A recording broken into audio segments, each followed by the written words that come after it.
Assalamualaikum warahmatullahi wabarakatuh.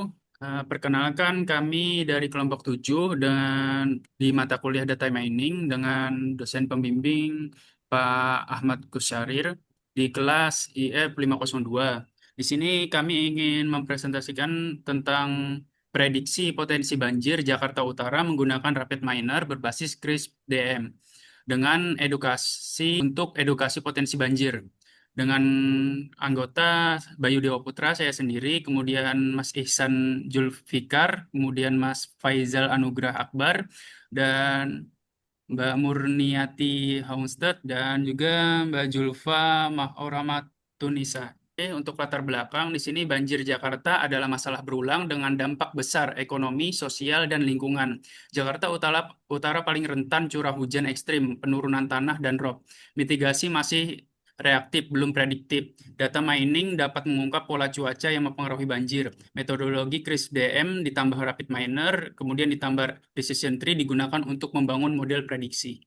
Nah, rumusan masalah dan tujuan penelitian. Untuk rumusan masalah, yang pertama adalah faktor iklim apa saja yang dapat mempengaruhi potensi banjir. Kedua, bagaimana CRISP-DM diterapkan untuk membangun model prediksi di Rapid Miner. Yang ketiga ialah bagaimana performa model, akurasi, presisi, dan recall. Kemudian yang keempat, bagaimana hasil decision tree dapat digunakan sebagai edukasi publik. Kemudian untuk tujuan penelitian, yang pertama mengidentifikasi variabel iklim dominan penyebab banjir. Yang kedua, mengimplementasikan seluruh tahapan CRISP-DM dengan Rapid Miner. Yang ketiga ialah mengevaluasi performa model prediksi. Yang keempat, membuat media edukasi publik berbasis aturan decision tree. Nah, kemudian di sini studi kasus dan penekanan edukasi. Di sini studi kasus adalah prediksi potensi banjir Jakarta Utara dengan Rapid Miner menggunakan metodologi CRISP-DM. Yang kedua, walaupun fokus teknis pada akurasi model, proyek ini juga berfungsi sebagai edukasi publik. Yang di sini ada alasan untuk edukasi. Alasan edukasinya ialah meningkatkan literasi bencana dengan aturan decision tree yang transparan dan mudah dipahami. Ya, kemudian menentukan ambang batas kritis, misalkan RR curah hujan itu lebih rendah atau sama dengan 84,5 mm.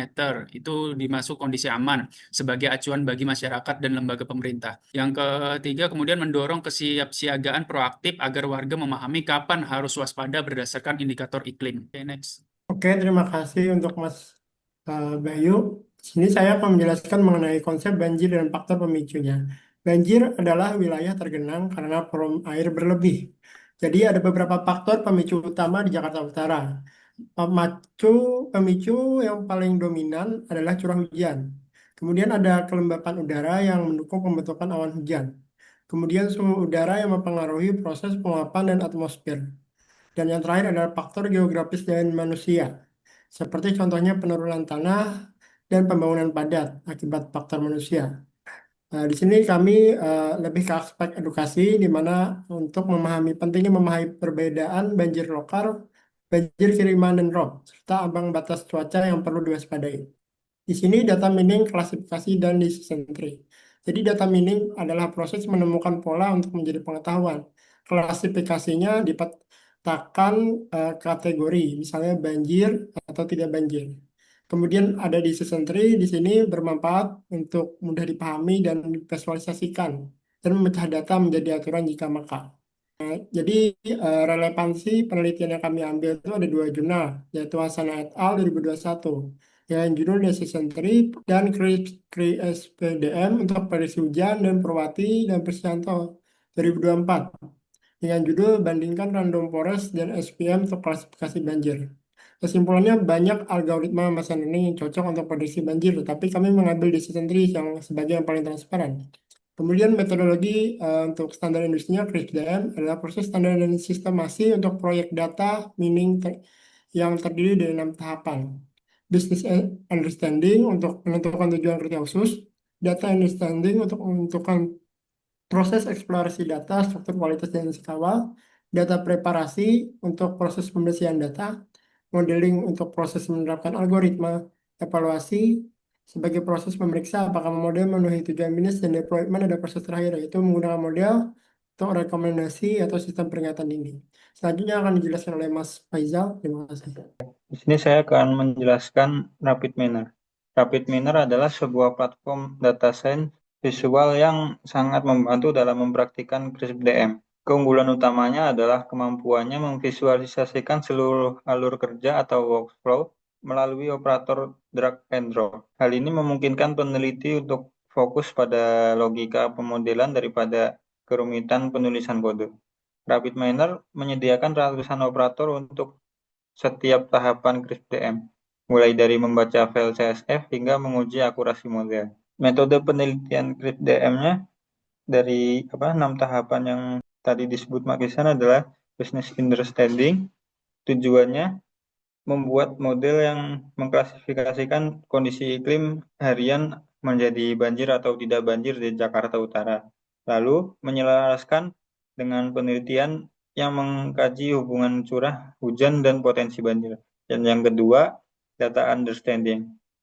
Dataset data iklim dan banjir Jakarta 2016 sampai 2020 dari KG. Variabel yang digunakan adalah curah hujan atau RR, suhu rata-rata atau TAVG, kelembaban atau RH underscore AVG, lama penyinaran atau SS, dan kecepatan angin FF underscore AVG. Mengidentifikasikan kualifikasi data, kualitas data, struktur, dan missing value. Dan yang ketiga, data preparation. Tahap paling krusial untuk memastikan data siap pakai. Langkah-langkahnya adalah mengatasi missing value atau mengisi nilai curah hujan yang hilang dengan main. Lalu fitur selection atau menghapus atribut yang tidak relevan seperti station underscore ID dan station underscore name. Dan langkah ketiga adalah set role, mengatur variabel target float sebagai label atau binomial. Dan langkah terakhir, split data 70% data latih dan 30% data uji. Dan yang keempat adalah modeling. Algoritma yang digunakan decision tree. Dipilih karena mudah diinterpretasikan dan cocok untuk edukasi publik. Waktu metode lain seperti random forest dan SVM digunakan pada penelitian lain. Fokus penelitian ini adalah transparansi model. Dan yang kelima, evaluasi. Evaluasi menggunakan akurasi, presisi, dan recall. Metrik dievaluasi menggunakan operator performance atau classification di RapidMiner. Dan metrik ini umum dipakai dalam penelitian klasifikasi bencana. Dan yang terakhir adalah deployment. Edukasi masyarakat tentang visualisasi decision tree yang digunakan untuk menjelaskan faktor pemicu banjir, meningkatkan kesiapsiagaan masyarakat, baik proaktif maupun bukan reaktif, dan integrasi ke sistem peringatan dini. Aturannya jika maka dari pohon keputusan dapat digunakan sebagai dasar operasional pemerintah. Contohnya, KRR atau curah hujan lebih gede dari X dan TAVG lebih kecil dari Y, maka banjir sama dengan ya. Selanjutnya akan dijelaskan Mbak Murniati. Terima kasih Kak Faizal. Selanjutnya saya akan membacakan dengan hasil dan pembahasan. Hasilnya melalui tahap CRISP-DM adalah business understanding, memprediksi banjir ekstrim adalah penting di Jakarta Utara, kemudian data understanding, menganalisis atribut cuaca dan banjir, selanjutnya langkah data preparation adalah memfilter dataset menjadi hanya Jakarta Utara dan mengubah label menjadi banjir ekstrim. Selanjutnya adalah tahap modeling, mengklasifikasi model decision tree. Selanjutnya tahap evaluation, yaitu memutuskan model apakah layak atau tidak digunakan. Yang terakhir adalah deployment, digunakan sebagai media edukasi masyarakat. Dataset yang diterima kemudian difilter berdasarkan atribut region underscore name, sehingga hanya baris data yang menunjukkan lokasi Jakarta Utara yang diambil. Tahap ini memastikan bahwa seluruh proses pemodelan dilakukan secara fokus pada wilayah Jakarta Utara sebagai area penelitian. Menggunakan parameter RR, yaitu curah hujan, yang berdampak untuk faktor pertama yang menentukan. Kedua adalah flood, adalah ketinggian air, memvalidasi akhir apakah banjir ekstrim benar terjadi. Selanjutnya adalah atribut apa yang dipakai di dataset. Atribut yang dipakai adalah RR, adalah curah hujan, menjadi faktor utama banjir. Selanjutnya TAFG adalah suhu rata-rata, adalah yang mempengaruhi penguapan. Selanjutnya RH underscore AVG adalah kelembapan yang mendukung potensi hujan.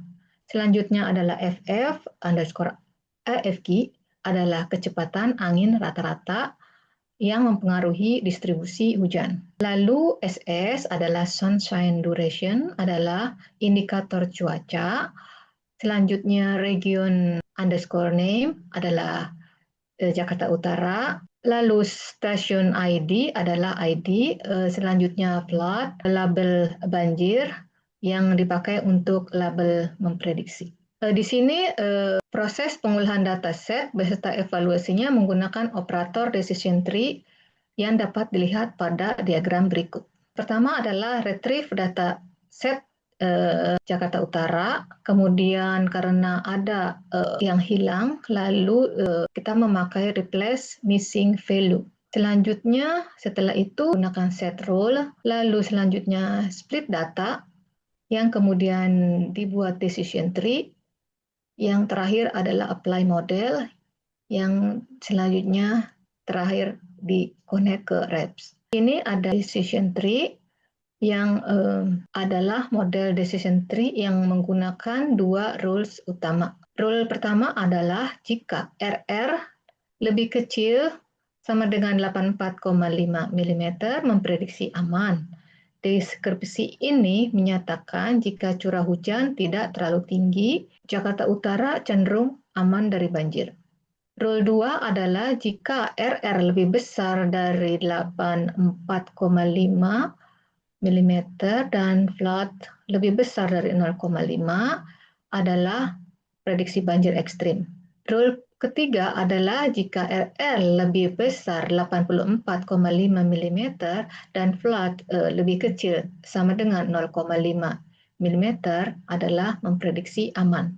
Deskripsi ini menyatakan curah hujan yang sangat tinggi memang berisiko banjir, tapi level flood, indikasi luapan air tetap menjadi faktor penentu yang bisa dilihat dari gambar.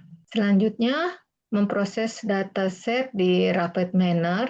Proses pengolahan dataset beserta evaluasinya menggunakan operator performance classification dapat dilihat pada diagram berikut. Metodenya adalah hampir sama dengan sebelumnya. Yang berbeda adalah menempatkan performance di diagram setelah apply model, lalu jika diklik akan melihat performance vektor. Ada prediksi aman 99,43%, prediksi banjir ekstrim ada 4 yang last precision-nya 100%. Selanjutnya disambung dengan Mbak Julia. Baik, terima kasih Kak Murniati. Untuk selanjutnya kita ambil kesimpulan. Nah, berdasarkan hasil evaluasi dari model decision tree menunjukkan kinerja yang sangat baik dengan tingkat akurasi sebesar 99,43%. Model mampu mengklasifikasi kondisi aman secara optimal, tercermin dari nilai recall yaitu 100% dan precision 99,43%. Nah, sementara itu, untuk kategori banjir ekstrim, precision mencapai 100%, namun recall masih berada pada angka 57,14% yang mengidentifikasikan bahwa sebagian besar kejadian ekstrim belum terdeteksi secara menyeluruh.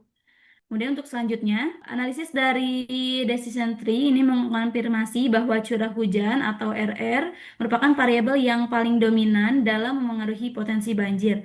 Nah, dengan ambang batas penting yaitu RR kurang dari sama dengan 84,5 mm sebagai indikator kondisi aman. Selain memiliki performa yang tinggi, model ini juga bersifat transparan dan mudah diinterpretasikan sehingga relevan untuk digunakan sebagai sarana edukasi publik yang berpotensi dikembangkan sebagai dasar bagi sistem peringatan dini banjir. Terima kasih. Sekian presentasi dari kelompok kami. Terima kasih. Wassalamualaikum warahmatullahi wabarakatuh.